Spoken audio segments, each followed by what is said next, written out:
Okay guys, this will be part 4 of our series of videos on chapter 17, the more advanced look at thermodynamics that we do in Chemistry 102. And in this video we're going to look at 3 topics. We're going to look at entropy changes in the surroundings, we're going to look at absolute molar entropies, and then we're going to look at how we can calculate the entropy of a chemical reaction. So, first, let's start out by looking at one of those problems we did in the third video. And we have a given chemical reaction here. I have N2 gas reacting with 3 molecules of H2 gas, giving me 2 molecules of NH3 gas. And the question is, if I've been given this chemical reaction, what can we expect the value of the sign of delta S will be for this equation? So what is going to be the value for the change in entropy of my system for this reaction? Is the system becoming more organized or less organized as the reaction progresses? So if I look at this, I have 1, 2, 3, 4 particles in the gas phase on the left-hand side, and I have 1, 2 particles in the gas phase on the right-hand side. So 4 particles in the gas phase and 2 particles in the gas phase. So I've gone from more particles to fewer particles, so my system is becoming more organized. So the entropy is going to decrease for the system. And so we can expect that the change in entropy for the system, delta S of the system, is going to be less than 0. The entropy is decreasing as the system is becoming less disorganized. So we've kind of looked at changes in entropy of the system in a qualitative point of view at this point, just recognizing whether the system is becoming more or less disorganized. But let's kind of shift gears and look at the other half of the equation. Let's look at what's happening to the changes in entropy of the surroundings, because of course our universe is composed of our system and the surroundings. So let's look at that changes of entropy in the surroundings. And the first thing we're going to think about here is let's think about those familiar enthalpy terms. So enthalpy is the change in energy as a chemical reaction progresses. Does that reaction give away energy or give away heat in an exothermic reaction? Or does it absorb energy in the case of an endothermic reaction? And if we think about that in terms of the system and the surroundings, well, exothermic reactions, if our delta H is less than 0, if we're negative, exothermic reactions increase the kinetic energy of the surroundings.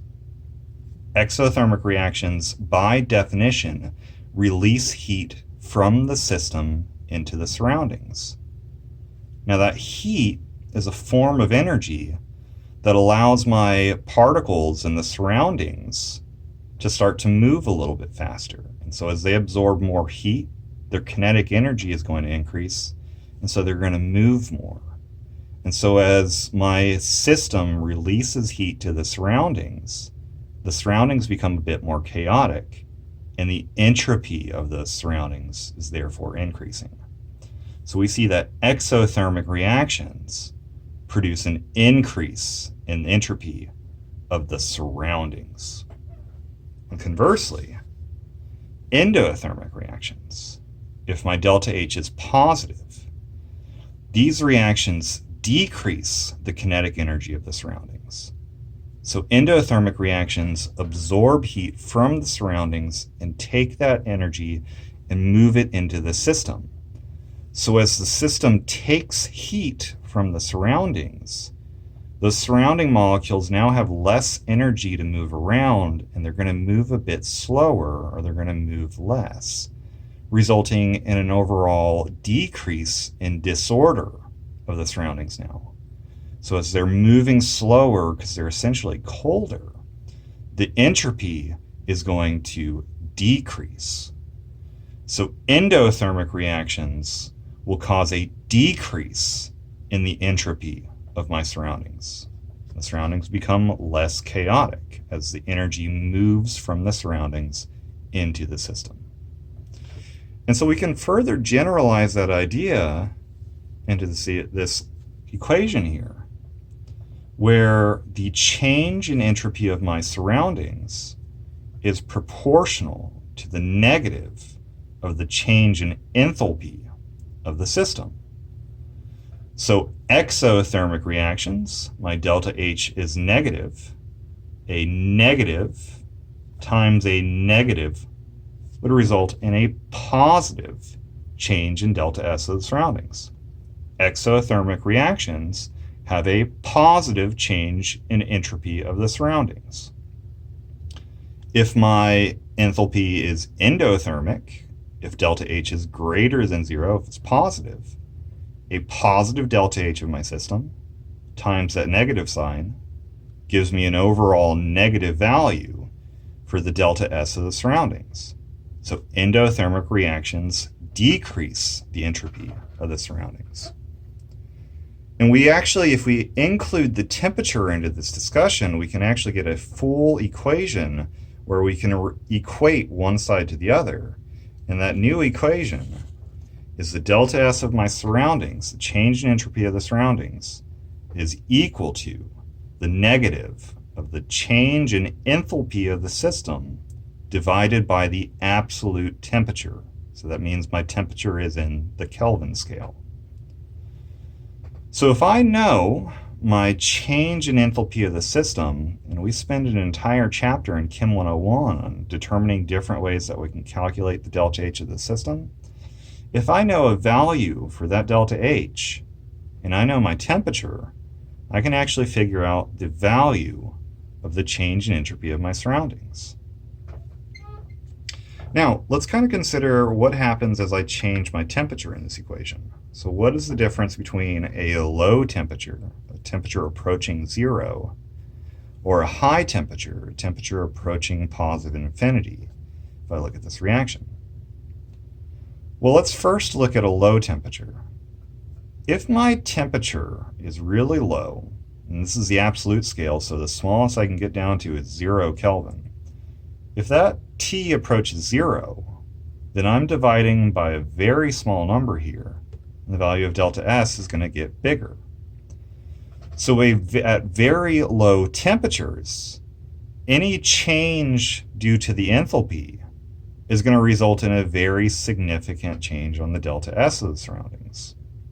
So at low temperatures, if our reaction is exothermic, that's going to result in a significant increase of entropy of the surroundings. And that kind of makes sense there, because what we're really looking at is the change in random motion of the particles of the surrounding here. And if my temperature is really low, if T is close to 0, then that means my surrounding, my environment, is really cold, and the particles are not moving very much as a result of it, because by definition, if my temperature is low, my average kinetic energy is low. So at low temperatures, my surrounding particles are moving really slow. And so if my system is exothermic and it releases some heat into the surroundings, if my surrounding particles are moving slow to begin with, any energy they gain is going to be rather significant, and we're going to notice these significant changes in the motion of the surroundings. So at low temperatures, if I am adding heat to the system or taking heat away, it's going to result in significant changes to the delta S of the surroundings. So at low temperatures, delta S of the surroundings is large. Conversely, if T is large, it's approaching positive infinity, I'm dividing this quantity by a larger and larger number, which is going to result in delta S of the surroundings getting smaller and smaller and smaller. So as the temperature increases, any noticeable change to the delta S of the surroundings is going to decrease. And again, that kind of makes sense from a molecular point of view.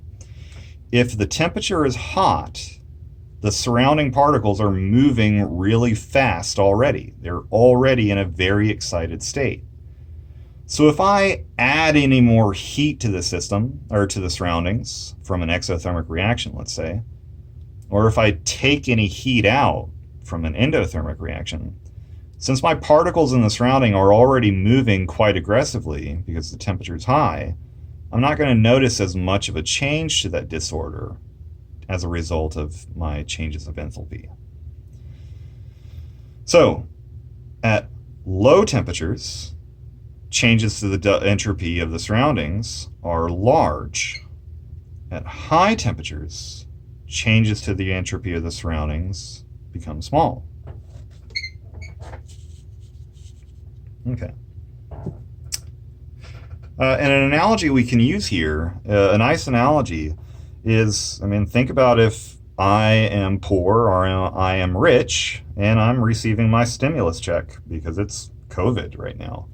So let's say I'm poor and I don't have a job and I don't have any income coming in.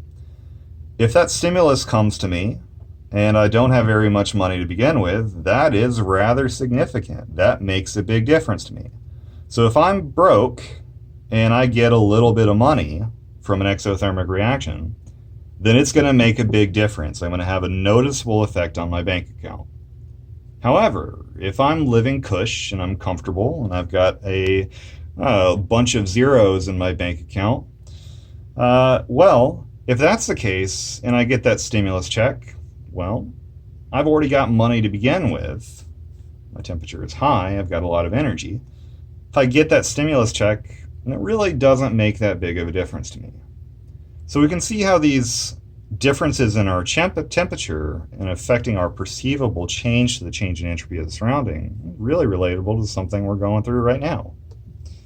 Okay, next topic. So let's talk about absolute molar entropy. And this is going to be kind of a definition here. So we have 3 laws of thermodynamics, or really 3 plus 1. And we talked about our first law of thermodynamics in Chem 101, that the energy of the universe is constant. And we talked about the second law of thermodynamics in this class, that for any spontaneous reaction, the entropy of the universe must increase. Well, absolute molar entropy deals with the third law of thermodynamics. And the third law of thermodynamics states that a perfect organized crystal at 0 Kelvin, as cold as you can get, perfect organized crystal at 0 Kelvin has an entropy of 0. So if I have a perfect crystal, that means I have all of my atoms perfectly aligned. There's no imperfections. There's no random arrangements of particles. Everybody is exactly where they're supposed to be. If I have a perfect crystal all the way down at 0 Kelvin, as cold as I can get, well, as my temperature gets lower and lower and lower, my particles are moving less and less and less. And if I'm down at 0 Kelvin, theoretically, my particles aren't moving at all. Their average kinetic energy is 0. They are locked in place. So the third law states that if I am a perfect crystal without any imperfections, and I'm at 0 Kelvin when my particles are stuck, locked in place, not moving, then their measurement of disorder, their entropy, is going to be 0 at that point. So if I am a perfect uniform structure and I'm not moving, I'm as organized as it can get. And that's really what the third law of thermodynamics comes down to. Now we'll see that there's some consequences of that, and if you look further into physics, you'd see a more of an application of that. In chemistry, we're going to go as far as that in this course. But let's look at a really useful application to the rest of this chapter.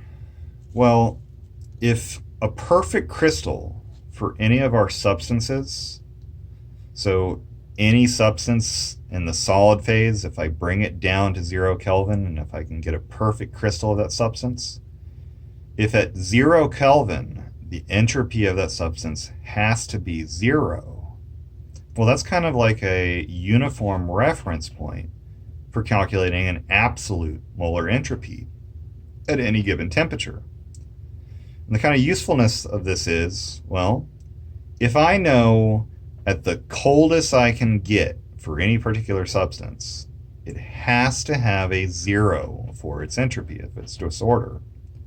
Well, that gives me a reference point that every single substance has. Every single substance has a 0 value for its entropy if I can get it down to 0 Kelvin. And that's not true for things like enthalpy or energy. We don't have a absolute 0 reference point for energy or enthalpy. These are things that we don't have a theoretical 0 to. But entropy is different. We have according to the third law of thermodynamics, if I can get a substance down to the coldest temperature, 0 Kelvin, then its entropy has to be 0. So every substance has the same starting point. So if I can then raise the temperature up and look at the entropy value for that substance at that new temperature, say a final temperature of 298 Kelvin, now I have a way to kind of compare the entropy of one substance to the entropy of another substance. And I have an absolute scale which I can use, that I know at the coldest, all of these things have to be 0 relative to where they are at my new temperature. And for a standard molar entropy, we use the standard temperature of 298 Kelvin, 25 degrees Celsius. So an absolute molar entropy, delta S, can be calculated if I calculate if I use my entropy at my final point, my standard 298 Kelvin, comparing the entropy of that substance at 298 Kelvin to its initial value, which has to be 0. Well, my absolute molar entropy, delta S, is just that entropy at that given point. So delta S is equal to S of F. So this is my absolute molar entropy.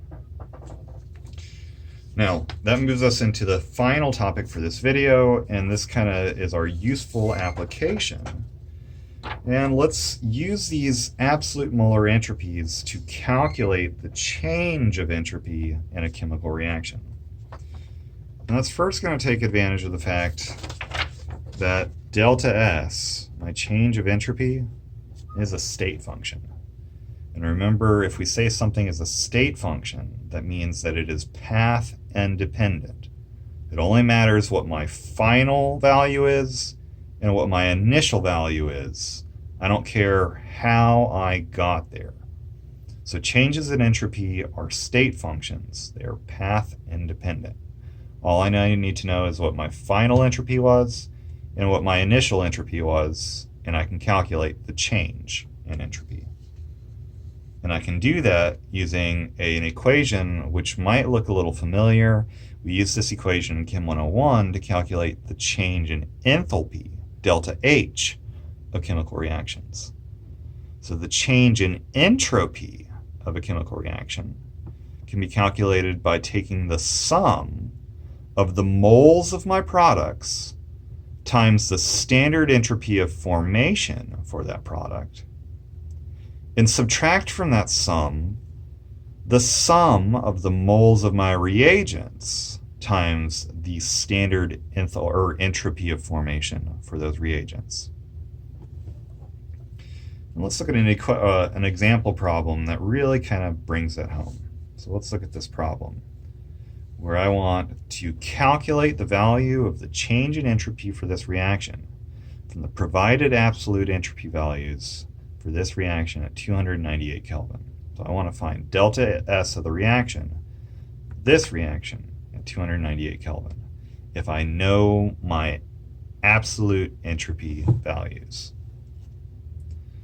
So I have two molecules of carbon monoxide in the gas phase reacting with one molecule of oxygen in the gas phase, producing two molecules of carbon dioxide in the gas phase, And the standard molar entropy values are 197.9 joules per mole Kelvin for carbon monoxide, 160.95 joules per mole Kelvin for oxygen, and 213.6 joules per mole Kelvin for carbon dioxide.